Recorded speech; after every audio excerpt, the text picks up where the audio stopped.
নমস্কার বন্ধুরা, issue story স্টুডিওতে আপনাদের স্বাগত জানাচ্ছি।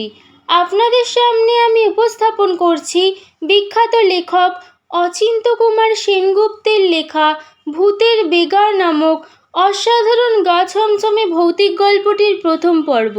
তো চলুন বন্ধুরা, এবার শুরু করা যাক। আমরা কথাই বলি সারাদিন ভূতের বেগার খাটছি মশাই, কিন্তু ভূতেরাও যে মানুষের বেগার খাটে সে প্রমাণ পেলুম সেবার পুজোতে রাঁচি গিয়েই। ওখানে গিয়ে মাউন্ট হোটেলে উঠেছিলুম।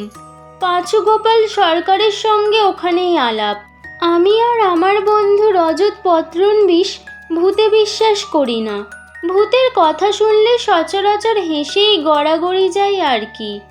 আমরা দুজন ডিনার টেবিলে বসে ভূত সম্বন্ধে আলোচনা করছিলুম।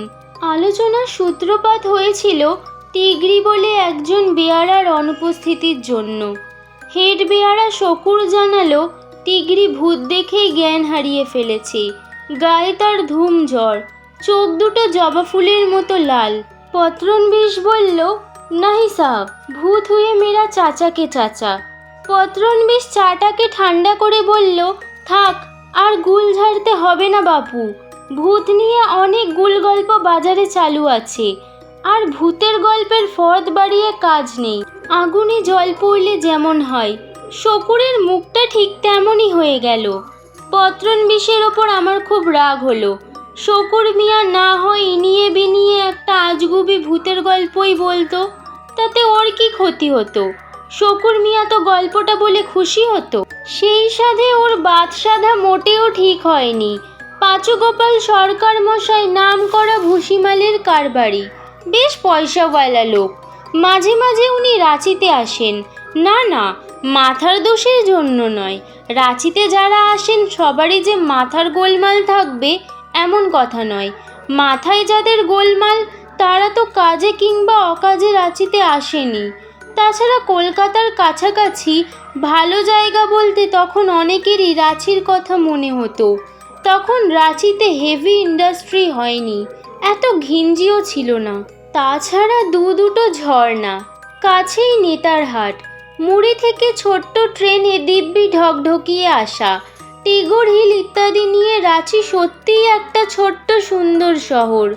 আমি যে সময়ের কথা বলছি তা এখন থেকে 50 বছর আগের কথা।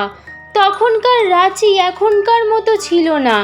জিনিসপত্রের দামও তুলনামূলকভাবে কলকাতার চেয়েও সস্তা। পাঁচু গোপাল সরকার কেন যে ঘন ঘন রাঁচি আসতেন তা আমাদের জানার কথা নয়। আমরা তার ঘন ঘন রাঁচি সফর যে কেন তা জানতেও চাইনি। পাঁচু গোপাল, নাড়ু গোপাল, যদু গোপাল বা প্রাণ গোপালের কাজ না থাকলেও রাঁচিতে নিশ্চয়ই বেড়াতে আসতে পারেন, এবং এই নিয়ে স্বল্প পরিচিত হয়ে কারো প্রশ্ন তোলা চলে না। তবু পত্রনবিশ একবার জোর করেই পাঁচু গোপাল বাবুর সঙ্গে আলাপ করতে চেয়েছিল, কিন্তু সে যাত্রায় পত্রনবিশেরই পাকামির কারণে আলাপচারিতা বেশি দূর এগোয়নি, অর্থাৎ এগোতে পারেনি। ঘটনাটা নিচেই তুলে দিচ্ছি। পত্রনবিশের প্রশ্ন, আপনার নাম পাঁচু গোপাল বাবু? হ্যাঁ। আচ্ছা, আপনার বাবা কি নাড়ুগোপাল সরকার? পাঁচুবাবু গম্ভীর হয়ে বললেন, আমার নাম পাঁচু গোপাল হলেই যে আমার বাবার নাম নাড়ুগোপাল হবে তার কোনো মানে আছে কি? পত্রনবিশ ঢোক গিলে বলল, আমার বাবার বন্ধু ছিলেন নাড়ুগোপাল সরকার। তার চেহারাটা অনেকটা আপনার মতোই, তাই অনুমানে ঢিল ছুঁড়েছিলাম। পাঁচুবাবু গম্ভীর হয়ে বললেন, আমার বাবার নাম ঈশ্বর প্রাণগোপাল সরকার। বলতে গেলে প্রাণবল্লভপুরের প্রাণপুরুষই ছিলেন তিনি। তবে তো ওই গ্রামের নাম প্রাণগোপালপুর রাখা উচিত ছিল মশাই। আলাপচারিতা অন্য পথে চলে যেতে পারে ভেবে আমি বলি, আগে তো প্রাণ আছে, ওতেই যথেষ্ট। পাঁচু গোপাল বাবুও আলোচনায় ইতি টেনে পেঁচার মতো মুখ করে উঠে চলে যান। এই ঘটনা অবশ্য 1 বছর আগেকার ঘটনা। প্রায় এই সময়েই আমরা এই একই হোটেলের ডাইনিং হলে বসে বসে ব্রেকফাস্ট খাচ্ছিলুম, আর আমাদের পাশের টেবিলে পাঁচুবাবু বসেছিলেন। আজও ঠিক তাই। আমরা অবশ্য পাঁচুবাবুর সঙ্গে আগ বাড়িয়ে কোনো কথা বলতে চাইনি, কিন্তু পাঁচুবাবু নাক গলালেন বলতে গেলেই। কি নিয়ে আলোচনা হচ্ছিল দাদা? আমি বললাম ভূত নিয়ে। খুব ইন্টারেস্টিং ব্যাপার। এ ব্যাপারে আমার অভিজ্ঞতা প্রচুর, কিন্তু আমার এই বন্ধুটির ভূতের ব্যাপারে কোনো আগ্রহ নেই। ওর মতে ভূত বলে কিচ্ছু নেই। তাই নাকি? উনি নিশ্চয় বিশ্বকবি রবীন্দ্রনাথ ঠাকুরের মতো অত জ্ঞানী গুণী। পাঁচুগোপাল সরকার পত্রণবিশকে ঠেস দিয়ে ঠুসে দিতে চাইলেন। পত্রণবিশ এতক্ষণ চুপ করেই ছিল। এবার সে মুখ তুলে জিজ্ঞেস করল, রবীন্দ্রনাথ কি ভূতে বিশ্বাস করতেন? নিশ্চয়ই করতেন। ভুসিমালের কারবারই হতে পারি, তাই বলে আমি রবীন্দ্র চর্চাও করি মশাই। রবীন্দ্রনাথ রীতিমতো প্ল্যানচেট করতেন। প্ল্যানচেটের মাধ্যমে ভূতের কাছ থেকে অনেক তথ্যই জেনে নিতেন। হে হে। এক ঠেসেই পত্রণবিশকে পাঁচুবাবু প্রায় কাত করে ফেললেন।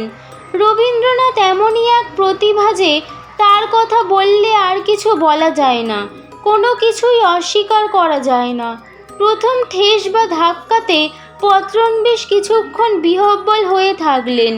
বেশ কিছুক্ষণ পর বিহ্বল অবস্থা কাটিয়ে উঠে সে পাঁচুবাবুকে জিজ্ঞেস করল, আপনি নিজে কখনো ভূত দেখেছেন? পাঁচুবাবু চায়ের কাপে চুমুক দিয়ে হেসে উঠে বললেন, হে হে হে। হে হে না করে হেসে বলুন না, আপনি নিজে ভূত দেখেছেন কি না? আপনি বোকার মতো প্রশ্ন করছেন বলেই আমার হাসি পাচ্ছে। তার মানে? আগেই বলেছি, ভূত সম্বন্ধে আমার প্রচুর অভিজ্ঞতা। আর ভূত বিষয়ে প্রচুর অভিজ্ঞতা না থাকলে আপনাদের ভূত বিষয়ক আলোচনায় নাক গলাতুম না মশাই।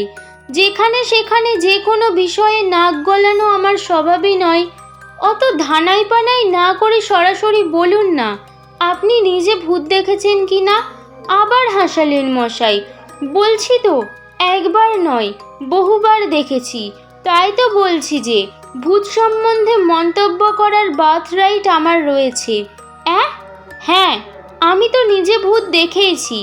আপনাদেরও আমি ভূত দেখাতে পারি। পারেন? নিশ্চয়ই। কিন্তু ভূত দেখতে হলে আপনার সঙ্গে নিশ্চয়ই প্রাণগোবিন্দপুরে বা প্রাণবল্লভপুরে যেতে হবে। না মশাই, না। তবে এই রাঁচিতেই আপনাকে ভূত দেখাতে পারি। বলেন কি? হ্যাঁ মশাই, এই পাঁচুগোপাল সরকার অনেক কিছুই করতে পারে। তাই নাকি? হ্যাঁ। কবে ভূত দেখাবেন মশাই? সামনের শনিবার বিকালেই চলুন না, আমার গুরুদেবের ওখানে। আপনার গুরুদেব? হ্যাঁ মশাই, হ্যাঁ। সেইটা নেই তো বারবার ঘুরে ফিরে রাঁচিতে আসি। হাত জোর করে অমলেট খেতে খেতেই নমস্কার করলেন পাঁচুগোপাল সরকার। পত্রণবিশ ঢোক গিলে জিজ্ঞেস করল, আপনার গুরুদেবের ওখানেই ভূতেরা আছে নাকি? আছে কি মশাই? তারাই তো আমার গুরুদেবের চাকর। চারটে ভূত গুরুদেবের ওখানে চাকরের মতো খাটে। পত্রণবিশ হেসে বলল, চাকরদের তাহলে মাইনে দিতে হয়? ঠাট্টা নয় মশাই। আমার গুরুদেবের ওখানে গেলে আপনি মশাই ঘাবড়ে যাবেন। আপনার মুখ দিয়ে আর বাক্যি বেরোবে না। তবে শুনে নিন, আমার গুরুদেবের ওখানে ভূতেরা বেগার খাটে। ভূতদের মধ্যেও তাহলে বন্ডেড লেবার প্রথা চালু আছে নাকি? মশাই ঠাট্টা করবেন না। আমার গুরুদেবের অসীম ক্ষমতা। কি নাম আপনার গুরুদেবের? শ্রী শ্রী 108 শ্রী হরগোবিন্দ ঘোষাল।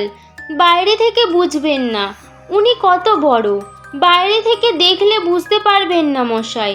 সাধারণ বাঙালির মতোই ধুতি পাঞ্জাবি পরেন। ভূতেরা ওর কথায় উঠবস করে পর্যন্ত। আমি এতক্ষণে চুপচাপ বসেছিলাম। শেষে বললাম, তবে তো আপনার গুরুদেবের ওখানে একবার যেতেই হয়। ঠিক আছে, শনিবার বিকেল 4টেই তৈরি থাকবেন। আপনাদের নিয়ে যাব। তবে একটা শর্ত, দয়া করে ওখানে গিয়ে ইয়ার্কি ফাজলামি বা চ্যাংড়ামি করবেন না কিন্তু, তাহলে ভয়ানক কিছু ঘটতে পারে। এ কথাটা আমি জানি। আমার বন্ধু পত্রণবিশকে উদ্দেশ্য করে বলেছেন, কারণ বয়স হলেও ফাজলামি করা ওর স্বভাব। পত্রণবিশ অবশ্য বলল, আমি ওখানে গিয়ে মশাই মুখে কুলু পেটে থাকবো, একটি কথাও বলবো না। এখানেই শেষ হলো গল্পটির প্রথম পর্ব। গল্পটির প্রথম পর্ব ভালো লেগে থাকলে লাইক এবং শেয়ার করুন, চ্যানেলটিকে সাবস্ক্রাইব করুন এবং নিজের মতামত কমেন্ট সেকশনে জানাতে ভুলবেন না। খুব তাড়াতাড়ি আসতে চলেছে গল্পটির দ্বিতীয় পর্ব।